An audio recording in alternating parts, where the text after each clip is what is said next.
आज हम आपको ले चलेंगे एक अद्भुत यात्रा पर, जहां विज्ञान और चमत्कार का अद्भुत संगम है।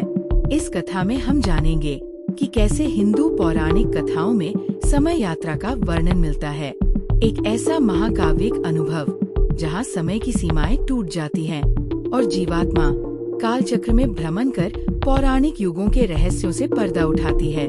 प्राचीन समय यात्रा का उल्लेख। हिंदू पुराणों में काल का चक्र अविरत चलता है।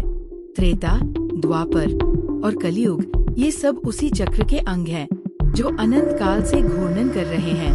कई कथा ऐसी हैं जहां देवता, ऋषि और अन्य महापुरुष एक समय से दूसरे समय में विचरण करते देखे गए हैं। सबसे प्रचलित और अद्भुत समय यात्रा का वर्णन महाभारत में पाया जाता है, जिसमें राजा काकुदमी और उनकी पुत्री रेवती का उल्लेख है। यह कथा हमें काल के रहस्यमयी परिमाण से अवगत कराती है। प्राचीन काल में भारत भूमि पर एक महान राजा काकुदमी का राज्य था। उनकी पुत्री रेवती थी, जो असीम सुंदरी थी और इतनी विदुषी कि उसके लिए कोई भी वर योग्य नहीं प्रतीत होता था। राजा काकुदमी ने निश्चय किया कि वे अपनी पुत्री के लिए वर का चयन स्वयं ब्रह्मा जी से करवाएंगे। राजा काकुदमी और रेवती ब्रह्मलोक पहुँचे और वहाँ भगवान ब्रह्मा का दर्शन किया, परंतु ब्रह्मा जी उस समय अदृश्य शक्तियों द्वारा सृजित संगीत का आनंद ले रहे थे और राजा को प्रतीक्षा करने का संकेत दिया। कुछ काल बाद जब ब्रह्मा जी ने उनसे बात की, तब राजा काकुदमी ने अपनी समस्या बताई और वर चुनने के विषय में परामर्श मांगा। समय का अंतराल और पृथ्वी का परिवर्तन।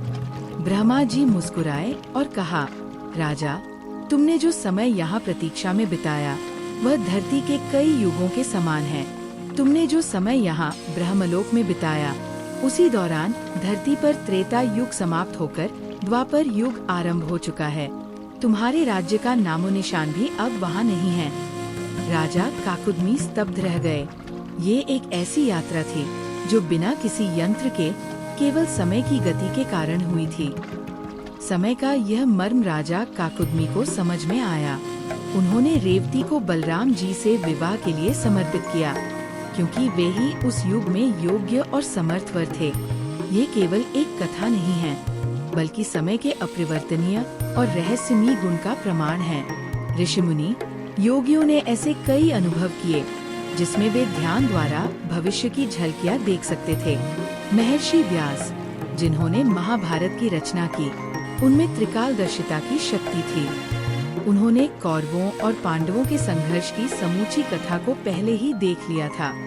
रामायण में हनुमान जी का भी एक प्रसंग है, जब वे त्रेता से कलयुग तक अमर रहने का वरदान प्राप्त करते हैं। हनुमान जी एक ऐसे समय यात्री के रूप में देखे जाते हैं, जो युगों को पार कर वर्तमान समय में भी जीवित हैं और समय के साथ कदमताल कर रहे हैं। समय, जो कभी न रुकने वाला है, वह एक निरंतर प्रवाह है, जैसे किसी नदी का प्रवाह। इसमें उल्टा चलना मानवता के लिए असंभव है, परंतु हिंदू कथाओं में देवता, ऋषि और महापुरुष समय को वश में करने की शक्ति रखते थे। यह किसी मशीन से नहीं, बल्कि तप, ध्यान और योग के गहन साधन से संभव था। इस समय यात्रा का रहस्य वैदिक ज्ञान में गहरे स्तर पर संचित है। तो ये थी हमारी आज की अद्भुत समय यात्रा की कथा। क्या आपने कभी सोचा था कि हमारी पुराणों में विज्ञान और समय यात्रा का ऐसा गूढ़ रहस्य छुपा हुआ है? हिंदू धर्म में काल का रहस्य इस तरह बिखरा पड़ा है, जैसे रेत के कण, अनंत, असीम और रहस्यमय। हम आज भी इस कालचक्र का अंश हैं और समय की सीमाओं के परे जाकर समझने का प्रयास करते हैं कि असल में काल का मर्म क्या है। आइए मिलकर इस रहस्य की खोज करें। अगर ये कहानी आपको पसंद आई तो इसे शेयर करें और सब्सक्राइब करना न भूलें। हम आपके लिए ऐसी ही और कहानियाँ लेकर आएंगे, जो हिंदू पौराणिक कथाओं के गूढ़